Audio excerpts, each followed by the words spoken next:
Ladies and gentlemen, the American jury and Bulldog Nation, I like doing interviews. I actually love doing interviews. We don't do a lot of them because I don't seek them out. But Linda Caudell suggested that I contact Jim Renacci and have him on the show to interview him as he's running against Mike DeWine in the Republican primary. So it's an honor that we have this wonderful interview that we're going to do right now with the next governor of Ohio, Jim Renacci.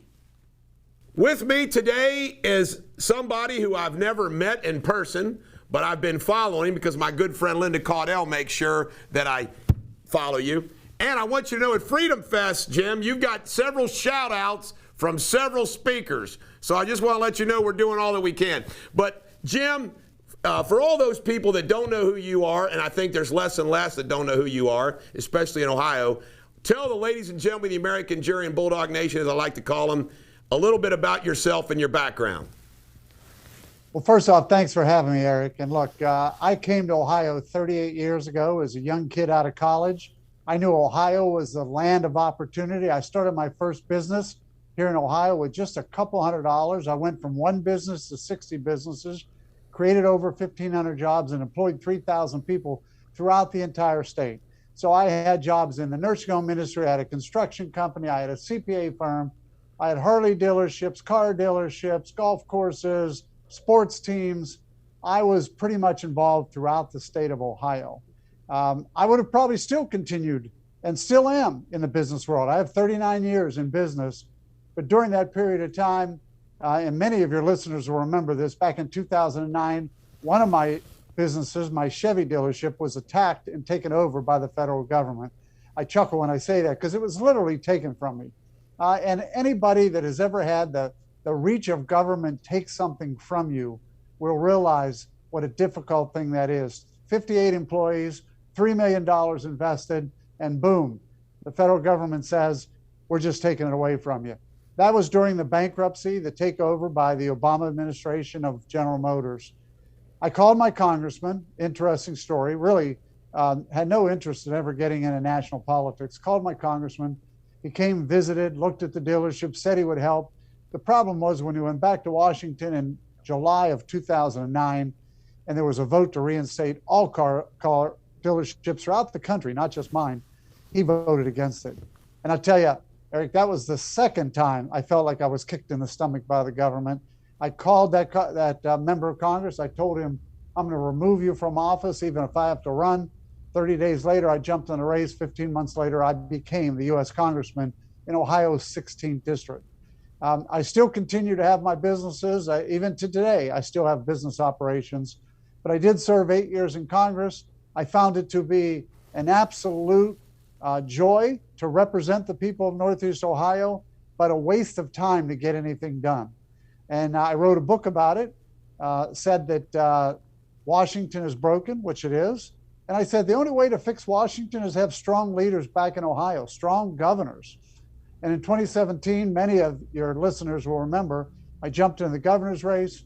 A few months later, the president called me, asked me to step into the Senate race. I really didn't want to go. I met with him face to face. He asked me to get in, and then I jumped into a Senate race. So many people will remember in 2018, I ran against Sherrod Brown. Problem was, Sherrod Brown had $20 million in the bank. I had zero. I had 6 months to put a campaign together. I worked my tail off, and I only lost by 150,000 net votes out of 4.4 million. In fact, what's interesting about Sherrod Brown is he got the most votes. That election got the most votes that year out of any statewide elections, even 150,000 more than the governor's race. Wow. And he just barely beat me, but he had to spend $33.5 million to my $4 million. So that's my story. I'm going to stick with it. I'm a business guy that believes that we need to have our Constitution with us. We need to be able to grow our business. We need the government out of our way. And it's something that I saw Governor DeWine then do exactly what Democrat governors do. Governor Cuomo, Governor Newsom did, the overreach.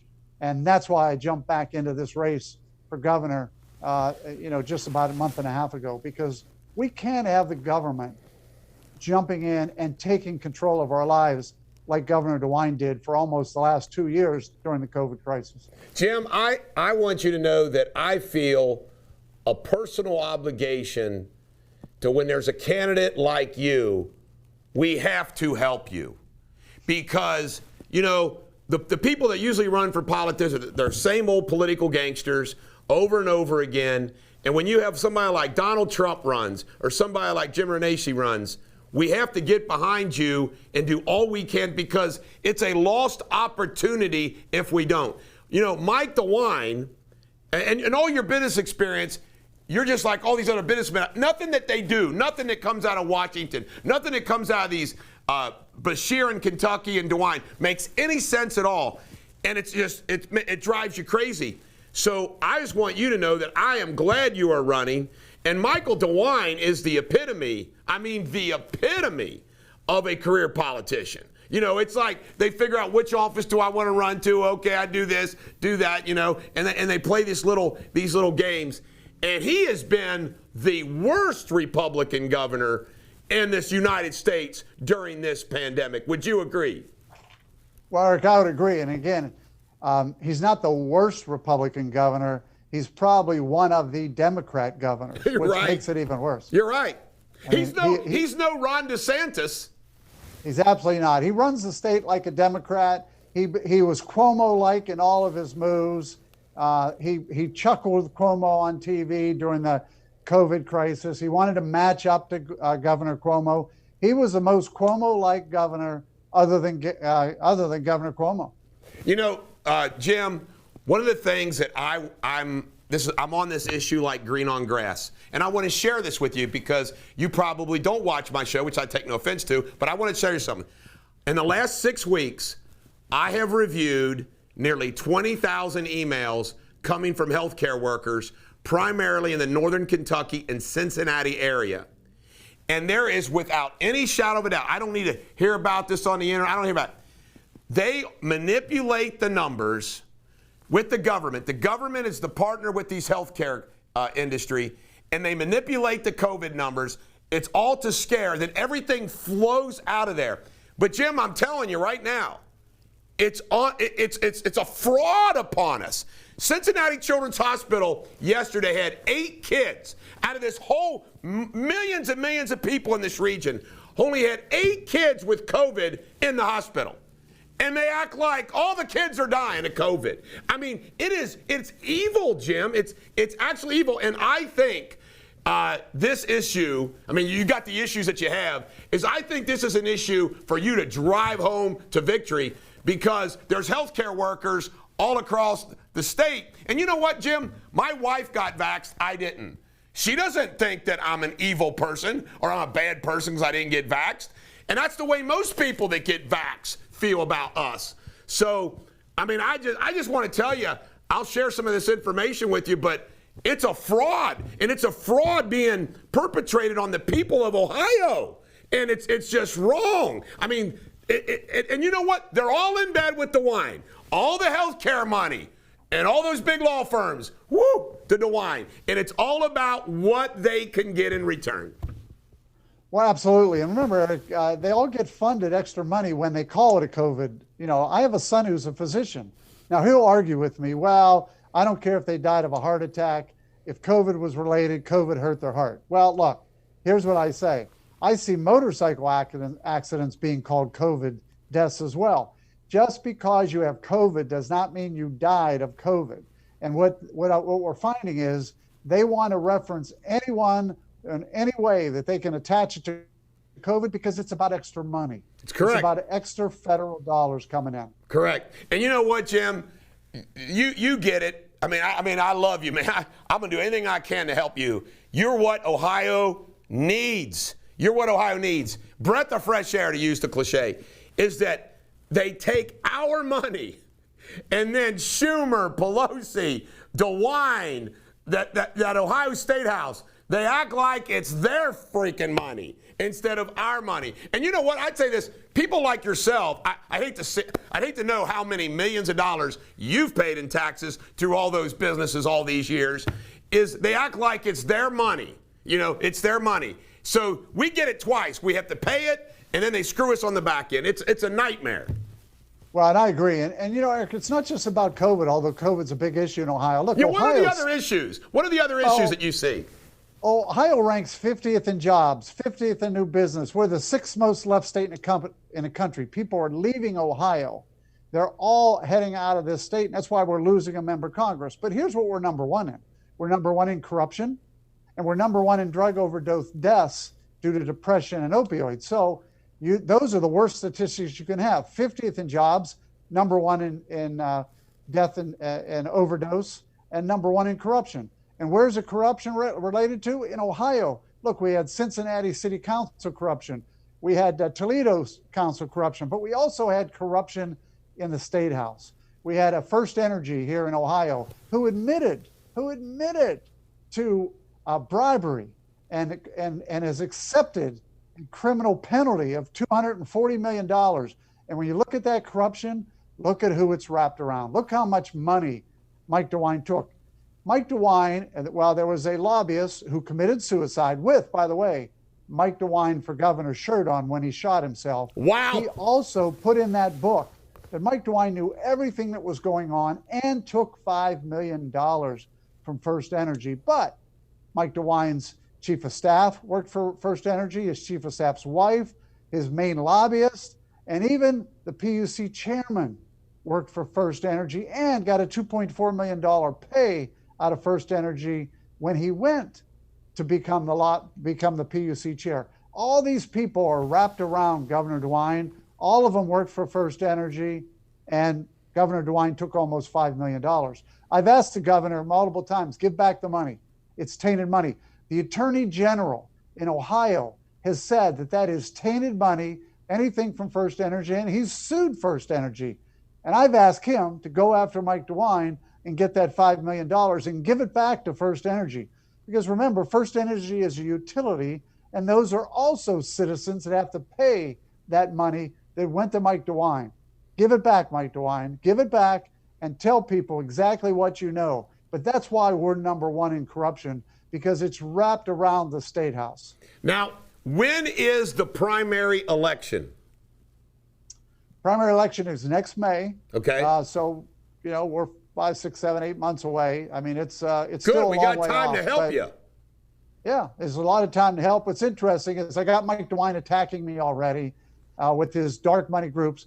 For your listeners, and many of them are aware of this, Mike DeWine's daughter was running for prosecutor in Greene County. She even got dark money from First Energy. Now, she lost.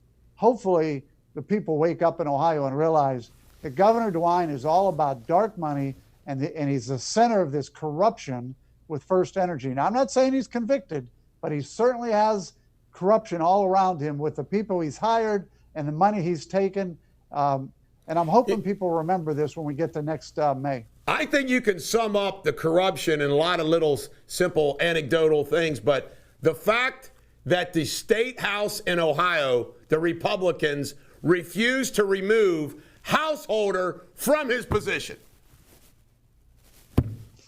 Well, hey, it's even worse than that. And I don't know how much you're paying attention in Ohio, but your Cincinnati listeners should be paying attention.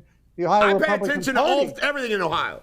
Yeah, Northern Kentucky, we're a suburb of Cincinnati, so we pay attention. But the Ohio Republican Party now has a problem. And I don't know if you're paying attention to that. $1.7 million hit to retained earnings in 2017. I'm a CPA. A hit to retained earnings means 1.7 is missing and unaccounted for. And they just wrote off $600,000 of receivables. That is also under question, and that's also the Republican Party. Look, we got to clean things up in Ohio. I can tell you. The Ohio Republican Party, and these start like down here in Hamilton County, and Linda Caudell can tell you, the Hamilton County Republican Party and the local parties down here are as bad as the Democratic Party. They run things the same way, Jim, all the way to Mike DeWine's office. Well, they're definitely supporters. I know the chairman of the Hamilton County is a supporter of Mike DeWine. And look, I know Alex, but it's sad. Too many people are indebted to the governor. We need to change this. We can't have people on the Central Committee who get appointments by the governor. Everything ties into money. Eric, if you look at the whole system It's all tied into money. Always. The lobbyists get money back. The businesses that donate the most money to Mike DeWine also get contracts in many cases from the state. This is a cesspool of corruption. It needs to be fixed from top to bottom. Well, Jim, I got confidence between now and May, you're going to get your message out there, and it's a winning message. You're a great candidate. Stay strong and stay in touch. If you ever want to come back on the Bulldog Show, we'd be honored to have you again. Well, I appreciate it. I look forward to maybe even seeing you someday. Love to get down there and meet you face to face and continue to tell the people of Cincinnati, we can change Ohio. We can make Ohio one of the top 10 states in the country instead of being one of the bottom states today. And I'm a guy who can do it. A business guy signed the front of the paychecks, not the back of the paycheck. Don't you love the way that career politicians hate people like you? They hate, and it's a jealousy thing, Jim. They're jealous that you are independent of them. It drives them crazy when the businessman runs. I had a guy that's inside the ORP actually say to me, you know why Governor DeWine fears you? And I said, why is that? Because he can't control you and you don't care. You're going to do what's right for the people of Ohio. Everybody knows that. And that's true. They can't hurt me. My success was built from working hard and doing the right things. I live the American dream. I don't need a political career to make me any better. What I really want to do is have a job in the State House so I can change things for our children, our grandchildren, and future generations. And you know what, Jim? The good people of Ohio, the average Joe businessman in Ohio, the average voter in Ohio, all they want is for government to get out of their way. They don't need anything else in return, too, like the political gangsters who want to contribute money and get anything. I never ask anybody for anything. All I want's good government. The people of Ohio just want good government.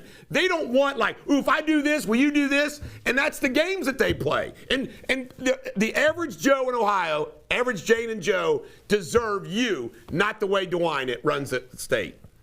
Well, I appreciate that. And you're right. That's all the average person wants. They don't want the government taking more than they need to take. They want the government protecting their safety, which is all they're supposed to do, but they don't want them interfering in their lives, their businesses, their kids' education. They don't want this. They want to be able to control their own lives. That's right. Jim, thanks again. I look forward to seeing you when you come to Cincinnati. Linda Caudill will tell me where to go, and I'll meet you. All right. I appreciate it. Thank you for having me. Thank you. Well, folks, all of the Bulldog Nation members in Ohio, all of you Trumpers in Ohio, all of you that understand what we need in government, Jim Renacci is a great option for you. And like I said during the interview, I think we have an obligation to help these guys like him to get elected and beat Mike DeWine. Look what Mike DeWine has done to the state of Ohio. He is a political gangster. And folks, let me tell you something. I've been in the club car of it. I've been in Joe Deters' office. I've been with Joe Deters. I've seen all the little manipulations with him and Alex T and all the stuff. Do what, this, what, get this appointment, blah, blah, blah. You know, Joe Deters' brother, Dennis Deters, is on that Public Service Commission right in the middle of all of that. Now, what qualifications did Dennis Deters? He gets appointed as Hamilton County Commissioner, loses. He gets appointed to the Court of Appeals, he loses. Then he gets appointed to a $200,000 plus job at the Public Service Commission when all this stuff goes down. You see how it works? You see how it works? It's sick. It's corrupt. It's wrong. Vote for Jim Renacci.